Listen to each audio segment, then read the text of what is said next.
Добар ден, почитувани. Добре дојдовте во уште едно отворено студио. Денес ќе зборуваме на повеќе теми поврзани со нашиот најважен орган, односно најважниот орган во човечкото тело.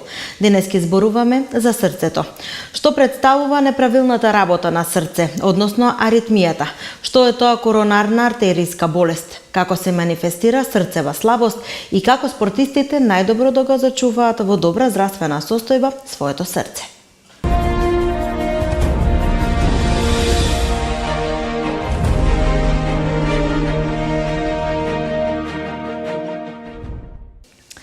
Срцева аритмија, односно неправилно чукање на срцето, е секое нарушување на нормалниот ритам на срцевата работа.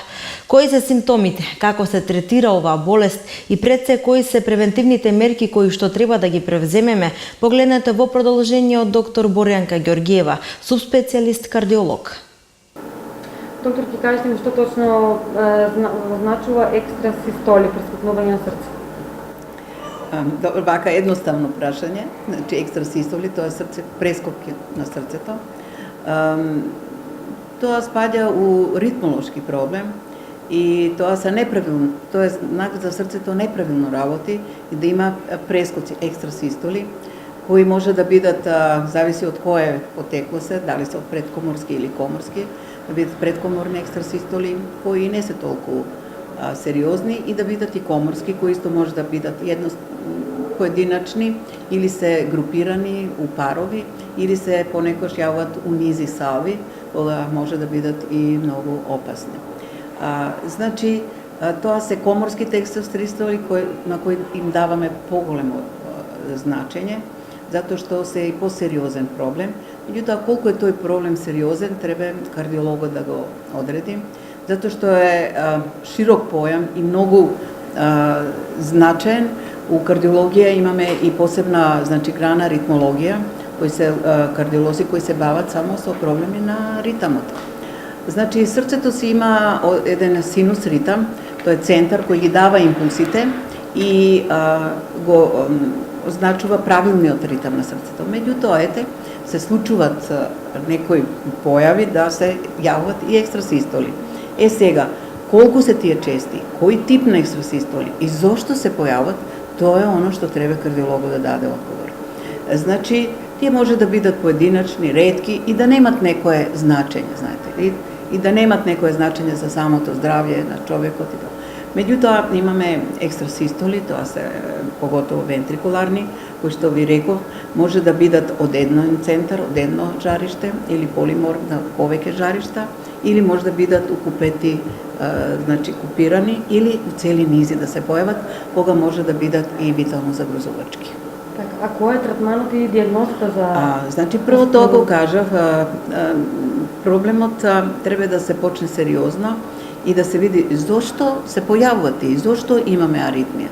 Значи, аритмија може да биде појава од самото срце, од самото заболување, да поминал, да се спроводниот систем или миокардот оштетил и да имаме ексцитабилни жаришта кои се со поголем потенцијал на ексцитабилност и се јавуваат тие центри кои дават екстрасистолни прескоки. Или може да се работи за некоја срцева слабост веќе, да има да има може срцева мана. Имаме често кај аортна болест, кога имаме аортна инсуфициенција или стеноза, тие често се пратени со аритми, поготово вентрикуларни, или митрална болест, значи кога зборуваме или за некои вродени срцеви мани, кои може да бидат пратени со овакви ритми, или имаме пореметување во спроводниот систем на срцето, кој претрпел некоја инфламација, инфект, кој помина може некоја вироза, така и беззначена, незабележително, а да после остави да се јавуваат овакви жаришта. Значи, кардиологот е тој што треба прво да направи преглед, добра анамнеза, податоци, кога некојаш и не може да кажат пациентите точно што им се случува, оти тоа знае да биде уналети, знаете, да ние не можеме некојаш ни да ги слушнеме, нити да ги фатиме на ЕКГ кој ќе го направиме. А пациентот кажува, ја имам тие прескоци, со паузи, празни на чувство, значи си ги опишуваат екстрасистолите. Меѓутоа, ние наше е да направиме една добра проценка, добра анамнеза, потоа ЕКГ, го пуштаме малку подолго ЕКГ, и второ да видиме на ехо ултразвук, да ги исклучиме овие работи што ги реков. Значи некоја срцева мана да нема вродена или стечена срцева мана, која може да биде пропратена вака со аритми, да видиме дали е комората во ред, да не е проширена, често пати знаеме да најдеме луѓето као некој лесен замор имат, а ние да најдеме веќе голема комора, издилатирана, проширена. Значи тоа е ехото што ќе ни овозможи да не упати у некој правец. Потоа ние правиме ова ЕКГ е кратко, тоа е еден дел од, значи неколку секунди трае тоа снимање, тоа е многу кратко да ние можеме да дадеме податоци тоа.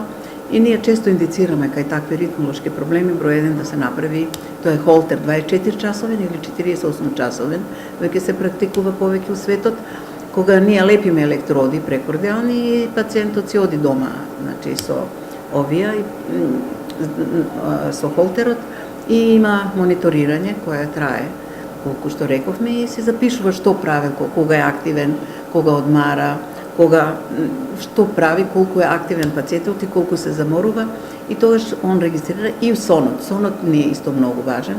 Што се случува и у сонот во тек на спиењето, дали имаме и брадикарди, има екстрасистоли, тогаш е све мирно.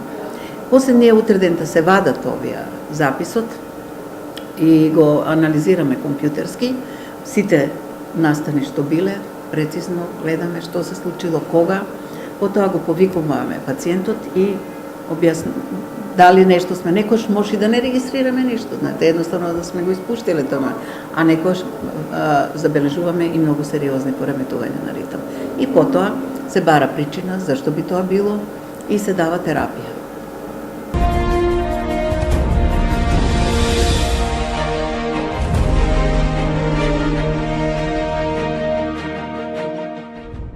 Наредните неколку минути погледнете што представува коронарната артериска болест од доктор Планинка Зафировска, специјалист интернист.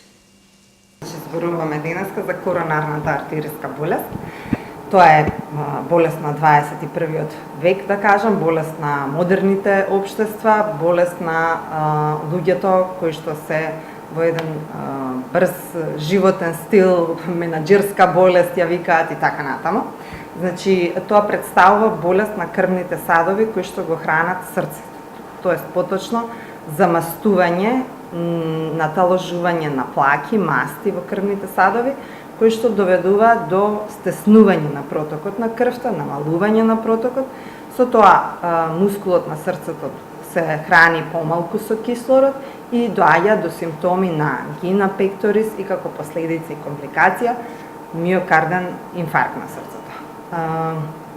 Причини за коронарната артериска болест се повеќе, се делат на модифицирачки и немодифицирачки причини, тоест ние медицински ги велиме ризик фактори.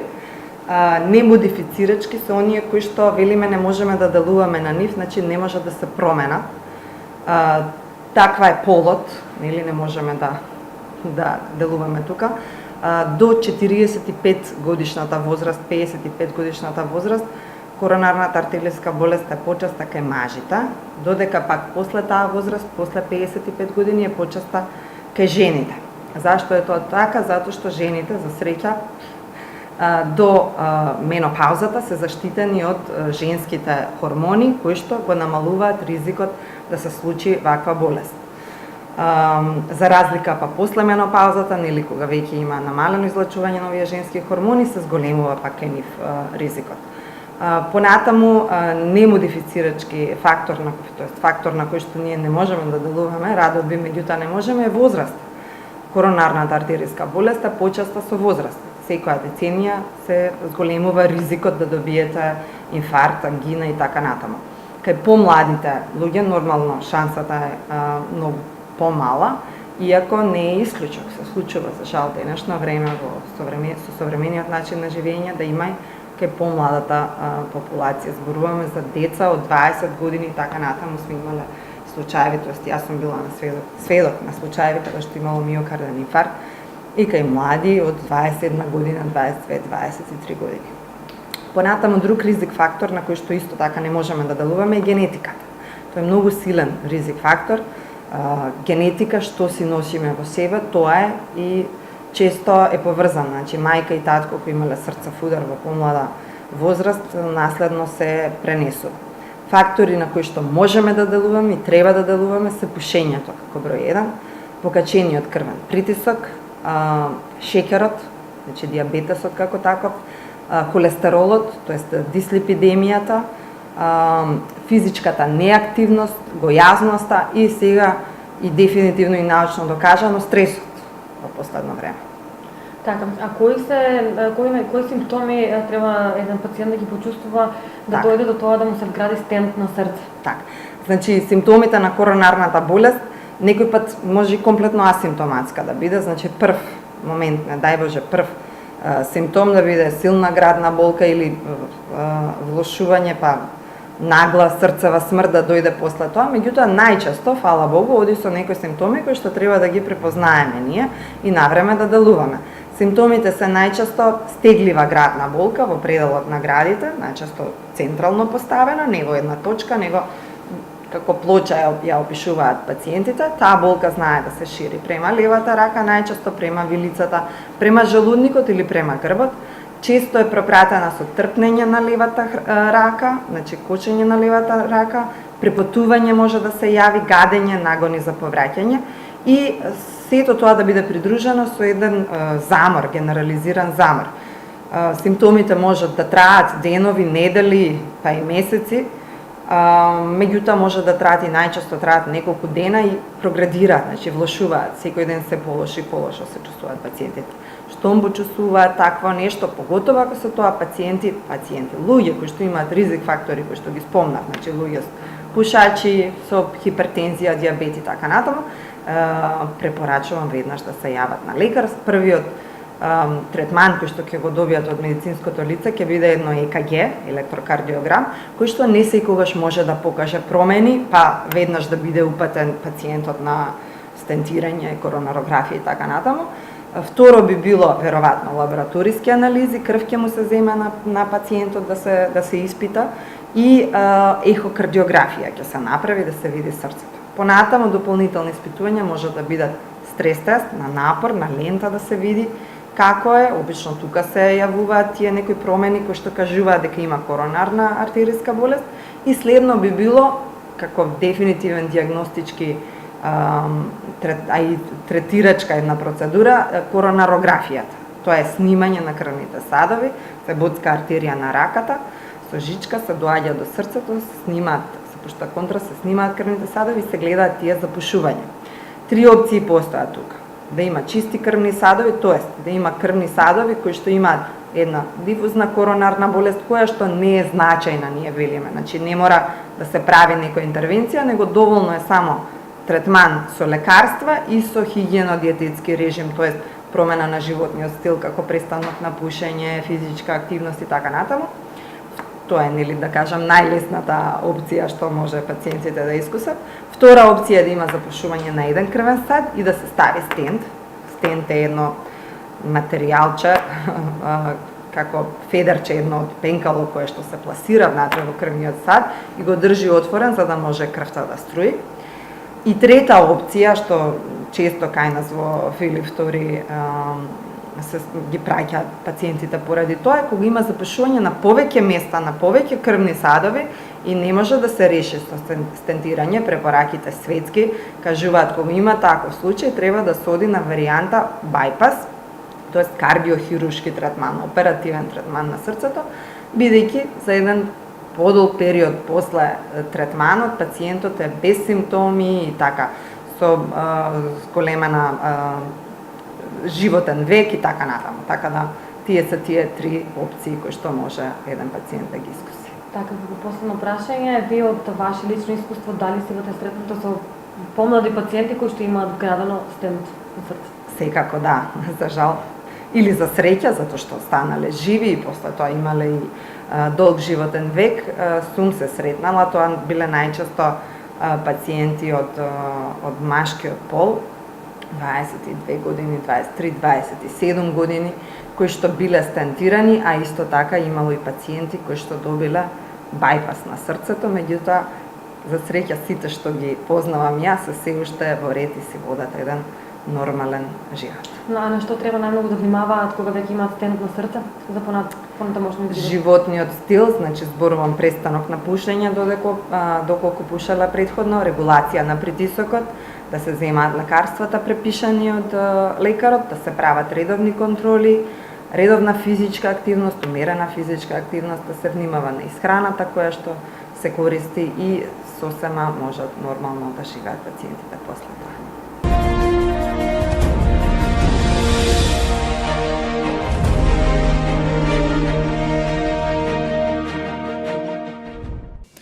Назад сме во студиото и продолжуваме понатаму со отвореното студио. Во претходните два разговори погледнавте што представува коронарната артериска болест и што значи срцева аритмија. А во третиот дел од отвореното студио погледнете што представува срцева слабост. Значи срцевата слабост, што представува срцевата слабост, тоа е една состојба кога мускулот на срцето намалено пумпа, да кажеме, намалено крвта циркулира низ организмот и се јавуваат одредени клинички симптоми кај пациентите. Клиничките симптоми кои што се јавуваат најчесто се замор, прво и основно замор, диспнеа или оттежнато дишење, задишување. Често знаат како прв симптом да го приметат кога ќе легнат навечер на рано, се задишуваат, не може да дишат убаво, знаат да се разбудат навечер, велиме ноќна диспнеа, нагло ќе се разбудат од спиење, како да имаат глад за воздух. Понатаму може да се јават отоци по нозете, често летово имавме, па да не кажам, најчести пациенти беа со отоци по нозете, мислејќи дека имаат срцева слабост, уствари топлото време знаеме дека прави вазодилатација и најчесто беа венски отоците кои што ги има. Меѓутоа, секој оток кој што ќе се јави на нозете, на подколеници, најчесто на глуждевите, не треба да се занемари, треба да се доиспита во консултација со лекар, да не случајно се работи за срцева слабост. Понатаму може да се јави асцит, тоа е вода, натрупување на вода во абдомен, исто често знае, ми се поду стомакот, а всушност стомакот е полн со вода како резултат на слабост на срцето. Понатаму може да се јави тешкоти во дишењето, гушење, нагло да се јави гушење. Тие се сите едни симптоми кои што не треба да ги занемаруваме, штом се јави такво нешто, треба да се обратиме кај лекар, да се направи прво и основно еден електрокардиограм, да се направат лабораториски анализи, значи бубрежната функција да се провери, да се проверат одредени хормони кои што се лачат од срцето при слабост на истото, БМП конкретно, тоа се работи кај нас во Филип II, и да се направи ехокардиограм, обавезно, значи на ехо снимање на мускулот на срцето. Најчесто срцевата слабост оди со ослабување на мускулот, срцето се проширува и пумпната сила, таа ежекциона фракција која што народот ја знае, паѓа, се намалува. Нормалната ежекциона фракција е околу 50, над 55%, 60-65 до 75. Све што е под 55% е срцева слабост. Може да биде лесна, или доколку таа е околу 50%, може да биде умерена и изразена тешка срцева слабост. Тоа се пациенти кои што имаат пумпна сила од 15 до 20%. Тоа се веќе пациенти кои што се со отоци генерализирани на нозете, отоци на стомакот, имаат најчесто изливи во белите дробови и така натаму. Што може да биде причина за срцева слабост? Значи, кој може да биде причинители? Па најчесто, за жал, е коронарната артериска болест, тоа е исхемичната болест како таква, поточно запушување, стеснување на крвните садови. Дали е таа решена со стентови или е направен бајпас или како што, меѓутоа срцето е ослабено, значи мускулот е ослабен, не се храни доволно со кислород и се јавува срцева слабост. Понатаму може да се јави како причинител валвуларните болести, значи болестите на аортната валвула, митралната валвула, кои што може да бидат вродени, кои што може да бидат стечени како резултат на некоја инфекција, или дегенеративни, како аортната стеноза, со тек на времето што се јавува и срцето како резултат на аортна стеноза слабе. Може причинители за ослабување на срцето исто да бидат разни токсини и медикаменти, често хемотерапијата, зрачната терапија кај пациентите, онколошките пациенти, може да бидат со срцева слабост. За жал други, рекреативни други, најчесто кокаинот може исто така да го ослабе срцето. Таа може да биде и вродена, генетска, значи може да биде, некој пат не можеме да најдеме причина, меѓутоа пациентот се презентира со срцева слабост, постпартална кардиомиопатија, значи кај жени кои што се трудни, кога ќе се породат, знае како резултат на напорот на пороѓајот да се јави срцева слабост. Диагностичките методи ги спомнав, кои се прилика кои што се прават, значи ехокардиографијата како дефинитивна диагноза, можно е понатаму да биде потребна се направи и коронарографија, која што е снимање на крвните садови на срцето, компјутерско снимање на срцето или магнетната резонанца на срце, за да се уточни причината за срцевата слабост. Следно би било третман. Третманот е фармаколошки најчесто со групи на лекови, бета-блокатори, јаки инхибитори, диуретици најчесто. Значи, идејата е да се извади тој вишок на течност во организмот. Понатаму многу е важен кај пациентите со срцева слабост хигиено-диететскиот режим. Значи препораките од лекарот како да се однесуваат во секојдневниот живот, буквално може да им го продолжи животот и значително да го подобри нивниот квалитет на живење.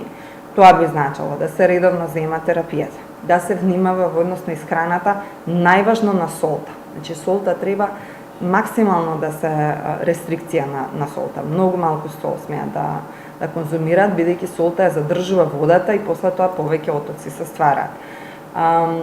Понатаму мораат да внимаваат да бидат физички активни. Тоа што имаат слабо срце не значи дека треба да седат и да се тотално непокретни, баш напротив, се препорачува движење, пешачење, зависно од состојбата каква е, докторот ќе им препорача како да се однесуваат. Пациентите мора да имаат една, да кажам, култура, домашна дисциплина, да секојдневно се мерат на вага и ја следат нивната килажа. Секој пат кога ќе приметат кило до 2 повеќе на качување, тоа обично значи влошување на срцевата слабост, тоа е задршка на вода. И тогаш треба да се обратат на лекар за да се добијат инструкции како понатаму со терапијата.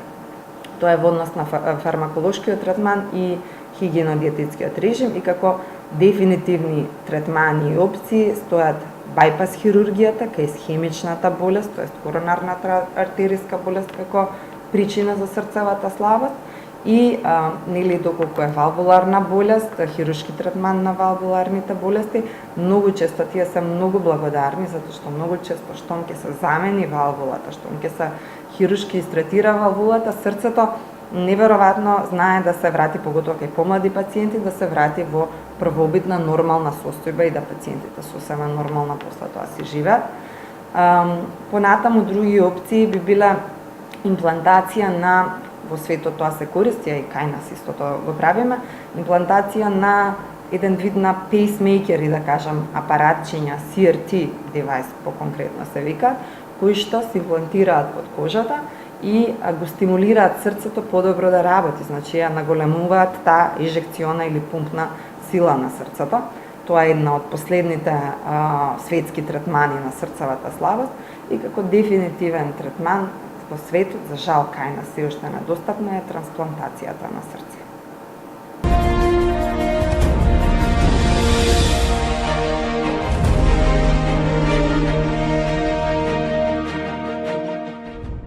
Почитувани, доколку внимателно слушавте, стресот е број 1 предизвикувач на болестите. Редуцирајте го со релаксација и со смиреност.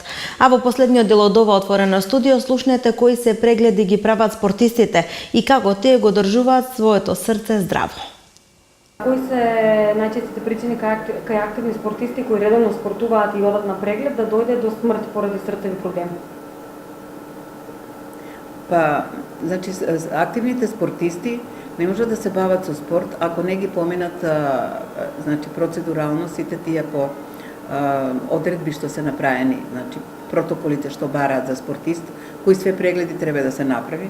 Ние на пример еве конкретно за кошаркаши, они доаѓаат кај нас, тимот наш што игра, ние здравствено ги контролираме кардиолошки. Сега и младите дечиња што се у кампот на Кире Лазарев, тоа се ракометарине, и нив ги следиме. Тоа е све затоа да има добра проценка, да се, оно што го реков, основниот преглед, ехо правиме, ехо запис, да ги процениме валвулите, да ја процениме комората, да исклучиме вродена срцева мана или некоја стечена мана, и потоа ЕКГ правиме дали има, дали ќе фатиме некоја аритмија, и обавезно правиме стрес тест, тоа е максимално оптеретување на трака, и тоа е едно многу добро исследување, кај што ние ги следиме како го толерира напорот и како реагира срцето на тој напор, значи со притисок, со дали појава на аритмии и како опште го истолерира тој напор и колку процент реализира од оно што е предвидениот. Тоа е оно што го ние правиме и што се уопште обичаено прави кај спортистите. Ако ние нешто најдеме ексцесно, да нешто одстапува од оно што од нормалното, тогаш ги бараме накнадно и другите исследувања. Воглавно, кај на што идат спортисти, беа здравствено добри и нема кардиолошки проблеми. Нешто што најдовме кај некои спортисти, тоа е екстрасистоли пак, овие аритмии, кои не се нешто посебно изразени, процентуално, мислам, колку за 24 сати имаме екстрасистоли, од кој тип сте, од кој жаришта се и какви се. И тоа не е пречка да се продолжи со спортување. Меѓутоа, вие прашавте и за Настапување на смрт. на нагла срцева смрт. Да, се случува и нагла срцева смрт, и тоа кај врвни спортисти кои поминале сите прегледи, претраги, тоа е настануваат некои нагли промени, после тоа покажува отпосле, може да настапил акутен инфаркт, тоа е хиперкоагулабилност на станата, тоа е веќе нешто што и не може секој да се предвиди, знаете, кај здраво срце кој е оптеретено и све, па да направи инфаркт, меѓутоа, пак статистички гледано, пак се најчесто аритмиите. Имат едни преексцитацијски синдроми, тоа се, значи, кога срцето не ги прима импулсите редовно, него ги прима преку други споредни патишта, и ако се тие преексцитацијски синдром се манифестира и иде импулсот преку спореден пат, онда може да направат големи, мислам, тахикардии со висока срцева фреквенца, која да биде и преку 200, и ако трае подолго, доаѓа до синкопа, до губиток на свест, паѓање, и док се реагира и тоа да заврши фатално. Или, од друга страна, може да направат и такви вентрикуларни тахикардии, пароксизмални, која тоа се, ние ги велиме ВТ, у здраво срце, значи тоа скроз здраво срце. Нема никакви промени, а да наеднаш настапуваат такви пристапи на ВТ, вентрикуларни тахикардии, и тоа е фатално. Тоа бада електрофизиолошко исследување, потоа има тип на реентри тахикардии, тоа се предспоморки тахикардии, али тоа бара, значи, ритмолошки е проблем и бара и електрофизиолошко исследување и да се направи превенција. А дали кај спортистите, може би напорните тренинзи, може до тој степен да го истрпат телото, па да завршат така фатално? Па не, секогаш се они под контрола. Значи, тоа се вежби, тренинзи кои ги прават под контрола со тренери, нели? Они имаат проверка и на состојбата здравствена, проверуваат крв, не? И основно е да не се излева на терен незагреен. Значи, треба да не се подценуваат оние вежби, што никој не ги сака, суви вежби, нели? Ми сакат одма да се истрча на теренто, тоа се тие пред загревање, суви вежби кои се прават и кои го загрева телото и постепено да се иде на напор. Колку да се врне спортисти. Доволно, доктор Китоа, и ако имате време за пролапс да кажете, за пролапс, таман 3 види, тоа е пролапс на митрална валвула, најчест. Тоа е нешто што доста се наоѓа, мислам, и сега проценки дали има прав пролапс или не, тоа ние треба да го процениме и колку е тој проблематичен, колку ствара проблеми на самиот пациент. Тоа е, митралната валвула има два кусписа, значи преден и заден, и најчести предниот куспис има пролапс.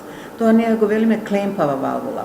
Она е конституциона таква, или е така миксоматозно изменета, или е издужена и се понаша како некој камшик, знаете, клепета. И удира у септум, и кога ќе удира у септум прави, значи, може да доведе до да направи некоја аритмија или преосетливост и да го чувствува тоа пациентот. Меѓутоа, тие пролапси ние не рачунаме да се болест. Тоа е варијација на развој на митралната валвула и секогаш кога зборам на пациенти, викам не се оптеретувајте, жените си раѓаат со таков пролапс. Најнормално си го поминуват. Ние после породување ќе им најдеме имале пролапс, ама не им направил некој проблем, ние не ни даваме некои посебни лекови. Едино ако упаѓат у некои тахикардии, брзи срцеви фреквенции, онда даваме нешто, најчесто магнезиум, не идеме веднаш со медикаменти. Значи тоа е еден минерал кој е стабилизатор на клетката сама и не дава таква ексцитабилност и не ги дава толку тие аритмии. Значи земање доволно консумација на течности значи и да не се седи многу загушливи простори, пушењето, за кога димот, никотинот пречи исто. Али пак ќе кажам, тоа е варијанта на развој на валвулата и не треба да ги оптеретуваме пациентите. Меѓутоа, ако имат аритми, тоа треба да ние одредиме дали би требало да се зема терапија или не. Така. Како што рековте, никотинот, значи тука има улога, дали може би и стресните ситуации може да доведат до пролапс? Па секој стрес е провокација за тахикардија, за аритмија, за све. Стресот е број еден, мислам, у сите денешното живење. Али затоа е потребно релаксација, надвор, прошетка и чист воздух. Доколку ги слушаме советите од лекарите, но и ги применуваме, ќе бидеме поздрави или барем навреме ќе спречиме несакани последици по нашето здравје. Ви благодарам што и денес не следевте. Имајте убава вечер. Довидување.